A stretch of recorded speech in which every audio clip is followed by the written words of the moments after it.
What's going on, Comic Book Nation? I'm Jim Viscardi, that's Megan Peters, and we are unboxing some My Hero Academia figures from McFarlane Toys. McFarlane Toys were nice enough to send us their first wave of My Hero Academia figures, and honestly, I couldn't be more pumped because I'm a huge action figure guy.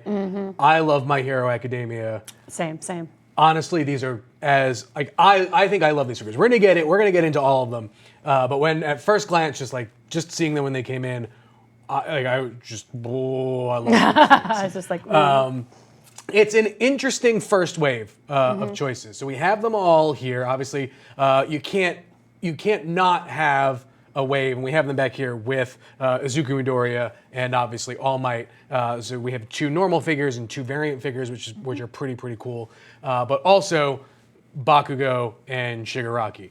I was kind of like how you put Shigaraki and Bakugo up front, because like Shigaraki's an actual villain, and like if you didn't know better, Bakugo is a really nasty figure. So right? Yeah, exactly. I see where you lie with it. But no, but it's interesting. So it's funny because I was talking to Megan just before we were about to get started, and these are the All Might. So the All Might figures on the All Might packaging, it just says All Might. And I mean, rightfully so. That's what people know the character as. Yeah. But it was interesting because I would have expected, I'm going to pull one of the Midoriya figures in, you would have expected Izuku Midoriya's hero name to be on the box, or like Deku or whatever. Just because, I mean, obviously you only have a finite amount of space to deal with here. And so I thought, but it's just weird because I think, for myself, I always refer to the characters as with their names. But there's a lot of fans out there who refer to them only as their hero names. It's so interesting. Like if you came into the series as a pro hero, like at the beginning, like All Might, like when you were first introduced to what this character is, it was All Might this. We do know his real name. It's spoiler alert if you don't want to know. 3, 2, 1. It's Toshiyaga Nori. But like no one refers to him as that except as like the older people who call him Yagi. But for Izuku, like in the anime and the manga, they always refer to him as Midoriya-san, like Midoriya-kun, or Izuku. So it makes sense that they don't put Deku, but it's just it's a nightmare when I'm writing articles. I always have to remember, wait, is it Ochako or Ravity? Right. Well, like, see, what am I calling her? So real quick, if you don't know what My Hero Academia is, you are missing out on probably the biggest and best new anime to hit whatever. Hit the sphere. To hit the world. Right. Take the world by storm. Yeah. It's currently in season 4. Yes. And I remember coming into this. I came into this around season 3, and one of the other guys, Jamie Lovett, here at the site, pitched it to me in a way that basically was like, it's Harry Potter but for superheroes, in a sense. And the first 2 seasons are very much that. It's a bunch of young heroes who are training and learning to become superheroes, and it is honestly one of the best superhero shows, stories, etc. that is currently out there. It's if you're a Marvel fan, obviously that whole sense of the Xavier School for the Gifted, it's got a bit of that in there, but it's got way more of an Avengers feel in the sense of the stuff that they actually do and how they interact with the world. And the characters are just so great. I mean, they're so good. I mean, my job here is to just like edit anime and do everything with the anime declarations. And when this show started, I was like, waiting. I was like, come on, I work at Comicbook.com. These people have got to be talking about this. No one was. And so finally I started seeding the fandom. And now the entire office is just a fan of My Hero Academia. But it's truly the heart of it relies on the characters. I mean, starting in season 1, one of our writers, Kofi Outlaw, said, if Izuku cries one more time, I'm not going to watch this anymore. And I'm like, if you're going to get started, there's a lot of Izuku crying. There's a lot of kind of like transitions he's going through. He went from being a boy with no superpower to being a boy with the superpower of the greatest hero in the world, in all of history. That's a lot to handle. I would be bawling constantly. Like, it's just such a great way to see the growth of these characters. It's in season 4 now, so go start from the beginning. You gotta start from the beginning. Yep. Get over his tears. It's okay. And just like to see his progression as a hero, like I'm just look at him and I'm like, yes, this is my son. I'm sorry, Inko, but all right. So that is as a condensed version of what My Hero Academia is as we can probably get. But we're here to unbox some toys. Like I said, so McFarlane Toys, obviously from Todd McFarlane, creator of Spawn and all that, has been in the figure business for decades at this point, and his toys are always known for being super articulate while also really being like the art deco on this on his toys are fantastic, and and I would say these figures nail it. Yeah. So like I said, we have the All Might and the Deku figures. I'm actually going to move those to the side over here for a second. I'm going to put those on. What I want to do is actually we'll go through the two sort of normal, not normal, the first Regular two figures. Megan, you Yes. do you want a Bakugo? Of course, I always want Bakugo. Okay. Yeah, so there's not variants of either Bakugo or Shigaraki, which makes sense because there's not like really any variant costumes or powers to them. That's true. As far as the anime is concerned, if you're reading manga, please do not just spoil everything in the comments. have pity on the people who've not quite gotten there. So as far as sort of packaging goes, obviously you have the nice sort of window box. It's got all the art that you need. On the back shows some other the other figures in the wave, obviously. But there's truly not a terrible amount keeping this figure in here. But that's just more of a testament to the actual packaging itself than anything else. Now, some of the skinnier figures, like the Shigaraki figure I'm working with right now. All right, got Bakugo out. Are obviously they feel a bit frail, but that's mainly because like this character is a skinny character, and so I appreciate the McFarlane Toy Company really sort of keeping to that, and so obviously the Bakugo one is just. I mean, that's fantastic. There's so many points of articulation on this thing. I'm trying to figure out how to do it. So, Megan, can you tell us a bit like what Bakugo's powers are? Because there are people who are looking at the explosions coming from his hands and being like, what the hell is that? So, contrary to belief, looking at this figure, he does not have bomb for hands. He actually has hands within here, which you can see, which are like very like detailed. There's like actual joint articulations. They don't move, but you can see where they would be articulated. His powers, basically, in My Hero Academia, most of the universe has quirks. Most of the people in the universe have quirks, which are superpowers. Bakugo's quirk is that his sweat produces glycerin. So when he provides like snapping or friction to it, he can create explosions. So his hero costume basically helps. It's kind of gross, but like the grenade's full of sweat. So he stores his sweat. So he can create explosions, which is what these amazing like little like flares are. Mm-hmm. Like also these are like super detailed looking at it. Like pretty cool. You can understand why you don't want to be hit by this in a battle looking at Bakugo. So yeah, that's kind of what his power is so far in the anime. Nice. We can come to my shot of Shigaraki here. So Shigaraki is he's a cool design of a figure. So these hands, Megan, can you explain what the hands are? Yes. Because it's still shrouded in a bit of mystery. Yes, it's still shrouded in a bit of mystery. Without saying any spoilers, basically Shigaraki has a bunch of hands on him, which also, while cool, also terrifying and creepy. Yep. Basically, as far as anime fans know, he is referred to one of the hands as his father. Mm-hmm. So there's a bunch of theories going around of who these hands might have once belonged to. His power, for those who do not know, is Shigaraki can decay. Basically, he touches something and it turns to dust. So he's like the portable Thanos. He doesn't need to snap. He just like touches you and it just goes to ash. So yeah, definitely not someone you ever want to touch. But yeah, the hands are super creepy. But I love how like simplified the design is, but you still see like wrinkles in his shirt. Yep. And like pants. Yeah. And so this figure comes with additional hands. He's obviously, sort of has a bit of posed fingers here. There are additional hands sort of in the box with him. Yes. There are also non-explodey hands for Bakugo in that one. My favorite thing looking at Bakugo is how detailed his hair piece is. Mm-hmm. It's just so, obviously it's very hard and spiky. Do not throw this figure at anyone. It will damage them.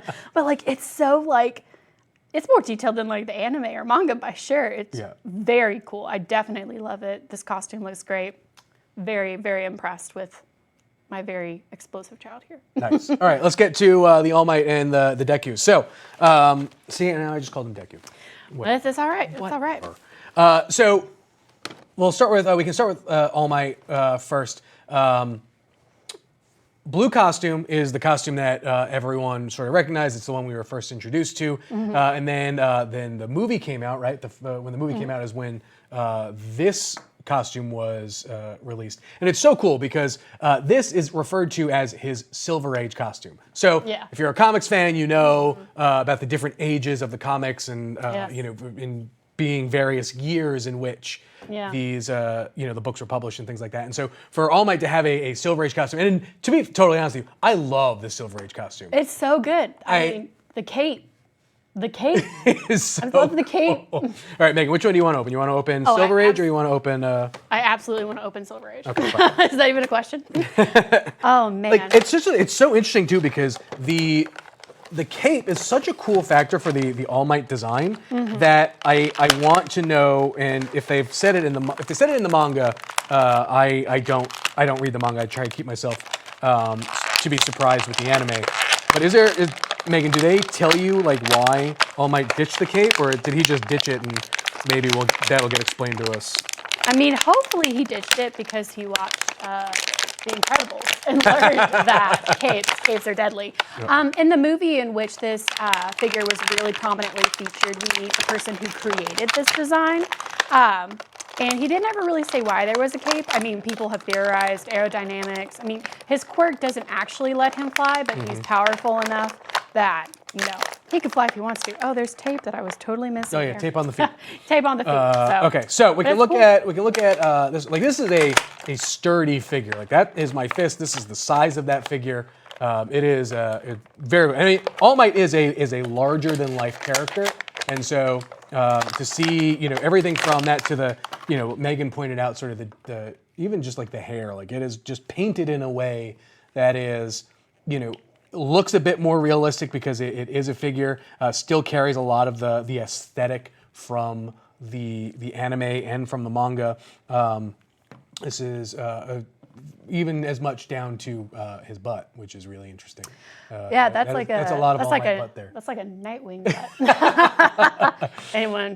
This one also comes with open hands that I'll show for the sake of showing. Now, we are also going to give away a set of these. We'll reveal how we're going to do that as we get closer to the end. So obviously these are open hands if he wants to wave, or obviously I'm going to leave the fists on so Homeboy can throw some punches. Megan, why don't we show the...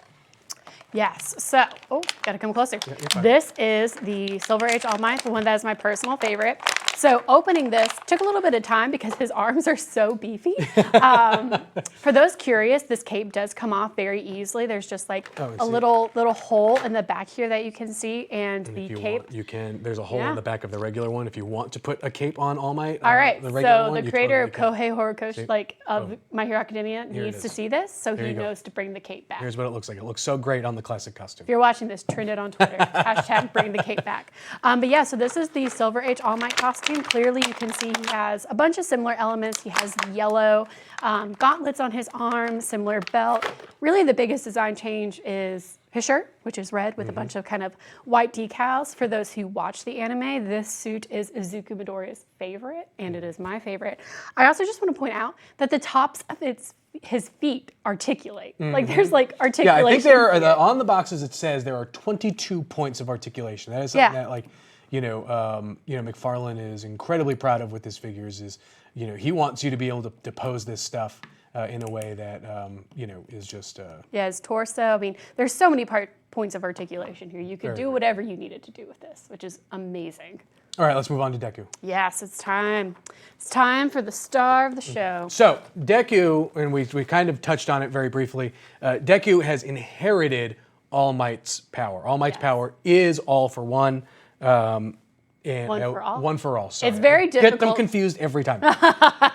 It's difficult. All for one is something that is passed on, and so All Might has passed it on to Deku, and it is just this overwhelming sort of force of power that just sort of turns the bearer of it into basically a Superman type. So there is so in the early seasons, Midoriya doesn't really know how to harness it all. But in the later seasons, basically the end of season 2 into season 3, he really begins to sort of power it up. And when he does power it up, that's where you see the variant, the chase of the figure has a whole bunch of sort of electricity. He's a bit more, you see it sort of go through into his face. Yeah. Yes. And the interesting thing though is the normal figure, I'm going to move it over here for a second, has two faces. Yes. Has a normal face and a screaming face with two fists. The Chase, however, only has one face. It's the screaming face with the power-up charge. Megan, let's open these up. Yes. So the power-up charge, for those who've seen the anime, you'll know that's called his full cowl. So he does the one for all full cowling, and it can basically wreck you. It breaks his bones quite frequently at the beginning of the season. It's just so powerful. So a lot of the series is Izuku trying to come into his own as a superhero and learning how to become the next symbol of peace, which All Might has done so beautifully for like the last several decades. The full cowling is super cool. In the anime, I believe he can use almost like 20% full cowling, but even then, like he's gonna break some bones at that point. It's definitely a long haul. This has also been the easiest to get out of the packaging, I will say, for Izuku. For me, it's been the hardest one. Oh man, maybe it's because he had all the little energy here. They didn't really bother to like keep him in too hard. But like, look at this like cool energy. Like it legitimately looks like Izuku is like fully powered up. There's also what's really cool is since he is full cowling, it looks like he's been in a battle. Like this suit is like torn, his shoes are like kind of scuffed up. Looking at the back, I love this so much. You can see the hood of his outfit. It kind of has the two like rabbit ears coming out, which if you looked at All Might's hair earlier, you will notice a clear connection. This costume was in the anime, originally made by his mother. So that's a nice touch that they included this. The hood is such a cool, aspect. I love it. It goes all the way up when you look at his leg armor, his kind of utility belt. And it also has his face mask right here in silver. It's just so cool. It's so cool. I love how angry he looks. And again, just like with the Bakugo, his hair piece is so detailed. Like it's so crazy. Like spiky too. So, okay, so I'm going to show how this one works on the other figure since I've got two faces here. Obviously, hair comes off. Oh, he's bald. And But then, he's more than just bald. He has some other issues going on. And then head comes off. Screaming head goes on. This is also his quirk, just so we're clear. The anime and the manga just haven't gotten it to it yet. And then hair piece goes on. So I could probably push that down a little bit, but very, very cool. Again, like I said, everything like the whole cowl aspect of this, so everything, you know, his mask down to the front part is so cool. I love the little flourishes of you know, the energy for him here. He is probably, you know, I love the All Might figure, don't get me wrong, but now that I've got this one in my hand, it's probably my favorite. It feels so good. It feels so sturdy. Like he's just standing up. He's just chilling, me and my son together at last. I also love that I noticed on the face, I mean, for yours you have two swaps, but when it's in his angry expression, like the mouth is not painted on. Like this is a McFarlane toy. It goes all the way. Like, it's in. You Mouth can like, is painted. if you want it to like stick like a toothpick in there, make him look like, I don't know, Kakashi from Naruto, you definitely could. I mean, there's just so many points of articulation. This Well, could the thing make too an is like even like amazing looking down right here, like even the laces are, you know, this Yeah. is additional plastic that is on the thing. And like I said, I mean, I love Izuku's shoes to begin with. And Oh, they're so cool. you know, even down to, you know, it gets into the boot treads, which is really nice. Yeah. This one's It's a funny story about articulated so the pouches and stuff like that, and even you know, if you're a season 2. Yes. Yeah, you know, the creator of My Hero Academia is a big Deadpool fan and so a much. huge fan of 90s comics. And you can see a number of just stylings for 90s comics throughout all of the character designs, not only just, you know, obviously with the pouches on, because let's be real, who really needs pouches on a superhero? I mean, I don't think I've ever seen Izuku use it once. The only character in My Hero Academia who uses their pouches is Momo Yaoyorozu. I have a hard time saying her name. Izuku, I think they're just there for fashion. Maybe he keeps some like candy. Yeah. But Is he keeping snacks in there? he's doing something. But yeah, I just love this figure, and for this to be the first wave of these McFarlane toys, like it's just done such a good job at getting the details. I mean, the wrinkles in the suit. I mean, from top to bottom, it just the designers just really studied these characters to get like their unique aspects of their costume. Who do you want for wave 2? Oh, don't ask me that question. If they have All Might, they have to have All for one. All for one's I can definitely see the coming. gears moving in my head, just Yes, being like, well, wait a minute. I think the next one really should have a focus. For me, I love the designs of the villains. Yep. And so if we could get All for One, I think McFarlane Toys would make an amazing Stain figure. Stain would be incredible. He has all of those like rampages.